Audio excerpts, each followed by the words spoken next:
Bonjour à toutes et à tous et bienvenue dans la Chrono Geek de janvier-février.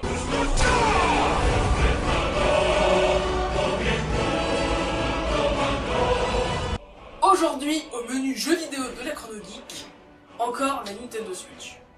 Et Nintendo. Mais que voulez-vous, Nintendo ne cesse de nous surprendre de jour en jour. Mais il n'y a pas que Nintendo dans la vie. De bonnes exclusivités sont sorties aussi sur les autres machines, ou vont sortir, chez Sony et chez Microsoft. Nous parlerons aussi de Capcom et aussi de l'éditeur Namco Bandai. Nous finirons par l'un de mes studios de JRPG préférés, je veux bien sûr dire Square Enix. Nous laisserons les consoles et les PC envahis. En effet, nous partirons du côté des films et des séries.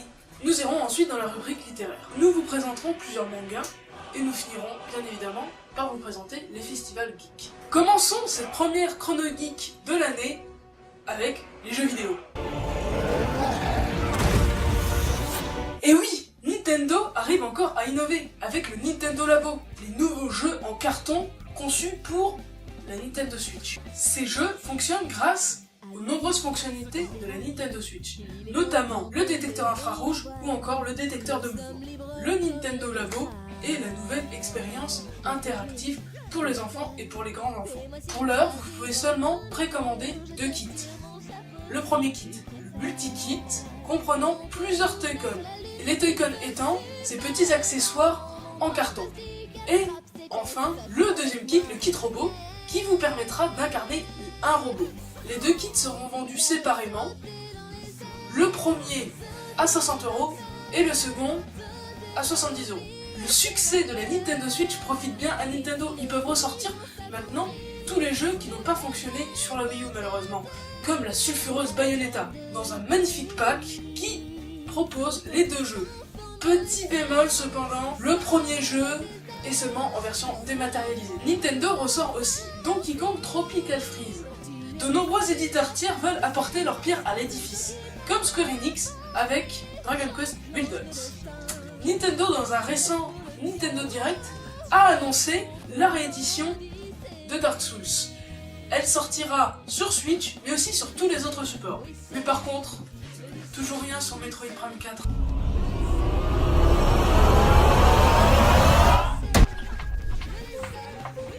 Passons à la concurrence. And the Oscar goes to Lewis DiCaprio. Mais Louis, mais tu pleures? Non, mais c'est ce connard là, avec son oignon, il me fait pleurer. La PlayStation 4 accueille une nouvelle exclusivité, Shadow of the Colossus. Jeu culte sorti à la base en 2005 sur la PlayStation 2, par les papas de Icos et plus récemment The Last Guardian. Plus qu'un lissage, le jeu s'est vu offrir une vraie réédition HD, ainsi qu'une refonte du moteur graphique. Je le conseille à tous les possesseurs de PS4. En plus de dépoussiérer un jeu un peu trop à l'étroit sur PlayStation 2, souffrant de ralentissement, il vous propose de plonger, voire replonger, dans un chef-d'œuvre dont les musiques vous habiteront longtemps après avoir joué. Coup de cœur du coup pour ce Shadow of the Colossus. Autre coup de cœur chez Microsoft, avec leur nouvelle exclusivité Sea of Thieves, de Rare, les créateurs de Donkey Kong ou encore de GoldenEye 007 sur Nintendo 64. Ayant changé de bateau entre temps, Rare vous propose une vraie expérience entre amis, en partant à l'abordage sur les 7 mers.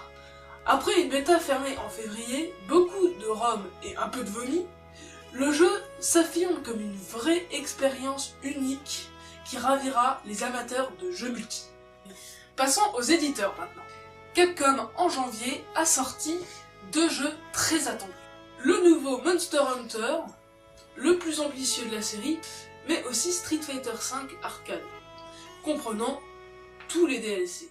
Mais en janvier, ce n'est pas Street Fighter V qui était à l'honneur, mais bien Dragon Ball Fighter Z. Un jeu édité par Namco Bandai, devenu maître dans les adaptations vidéoludiques de manga, et développé par Arc System Works. Plus qu'un produit dérivé de la franchise, Dragon Ball Fighter Z est un vrai jeu de combat nerveux respectant à la perfection le style animé du manga, avec les effets de 2D 3D. N'ayez crainte, ce jeu est aussi bien pour les joueurs inexpérimentés qui qui facilement déclencheront des combos ou des attaques spéciales, les joueurs pros y trouveront aussi leur compte. Car ce jeu s'avère en vérité technique et précis. Akira Toriyama, le créateur de Dragon Ball, a même créé pour l'occasion un nouveau personnage, Cyborg 21. Bref, encore un exemple que Dragon Ball n'est pas mort dans les jeux de combat. Restons avec le mangaka, mais chez Square Enix cette fois. Dragon Quest 11 a été annoncé pour une sortie sur Switch, mais aussi en France, étant déjà sorti depuis juillet dernier au Japon sur PS4 et sur 3DS. Malheureusement, comme une grande partie des JRPG, la France et les autres pays d'Europe sont mal desservis. Ces titres sont parfois décalés de 1 ou 2 ans, voire même pas exportés en dehors du Japon. Étant un fan de la série, je vous donnerai évidemment mon avis lors de sa sortie. Bon, c'est bon pour moi, je dois retourner sur ma planète. À toi Lucas.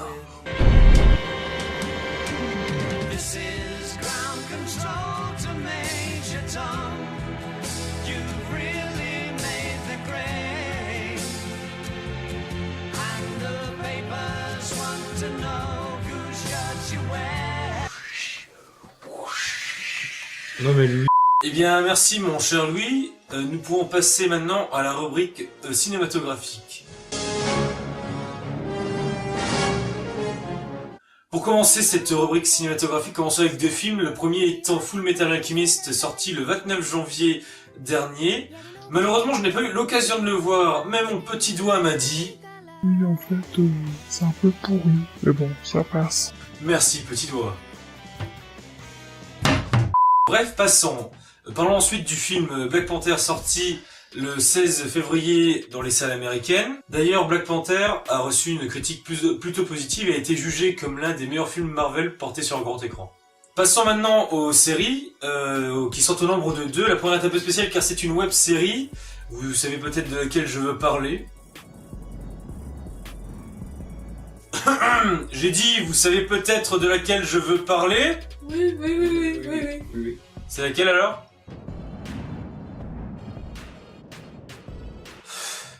Bref, je veux parler de la web-série de Mathieu Sommet, youtubeur et créateur de l'émission Salut les Geeks qui est maintenant arrêtée. Cette web-série est nommée YouTube Heroes. La trame principale. Musique, s'il vous plaît. De jeunes youtubeurs voulant réussir. De l'amour.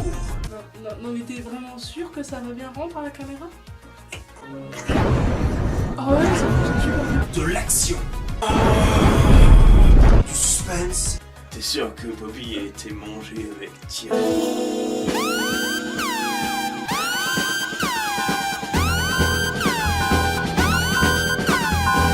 Ouais, je suis bien sûr. T'es sûr que Bobby sait qu'il raconte des bobards sans savoir qu'il est Bobby? Et de la tension. Ah, il me mangeait le bras.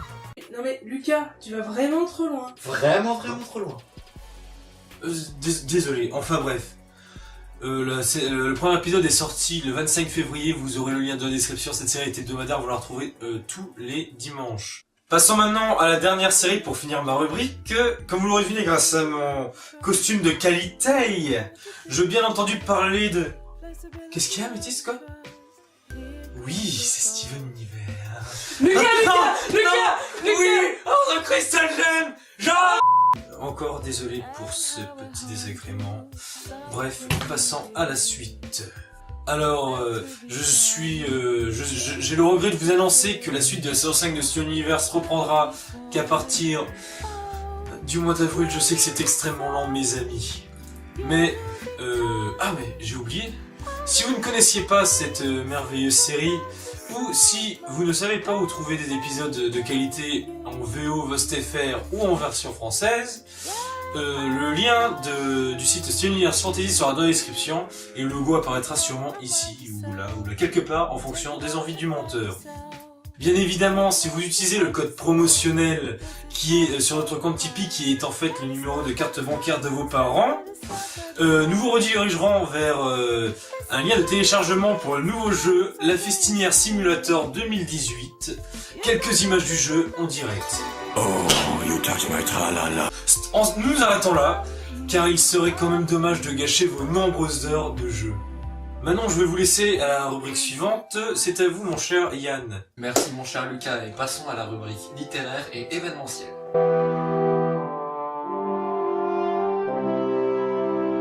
Les mois de janvier et février n'ont pas été très fournis en termes de livres, même si nous noterons la sortie d'un tome de One Piece et d'un tome de la light novel Overlord. Mais pour les conventions, c'est autre chose. Nous avons pu assister à la Lyon eSport qui s'est passée du 16 au 18 février, qui est une compétition e-sport de joueurs français, exclusivement français, de League of Legends. Mais nous avons aussi la Japan Impact qui s'est passée du 17 au 18 février, qui est le plus grand festival dédié à la culture japonaise en Suisse.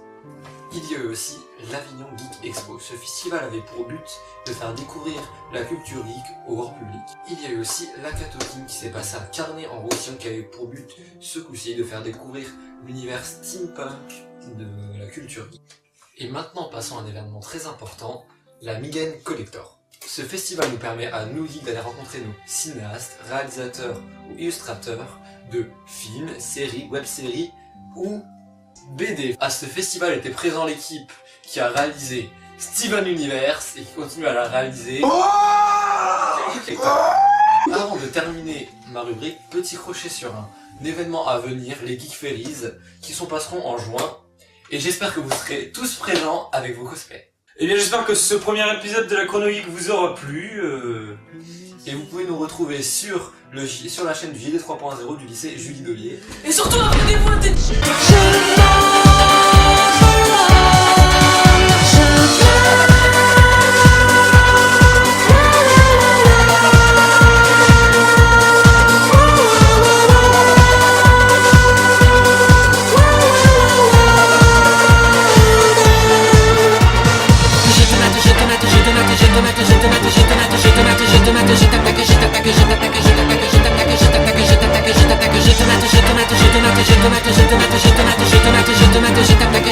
Je t'attaque.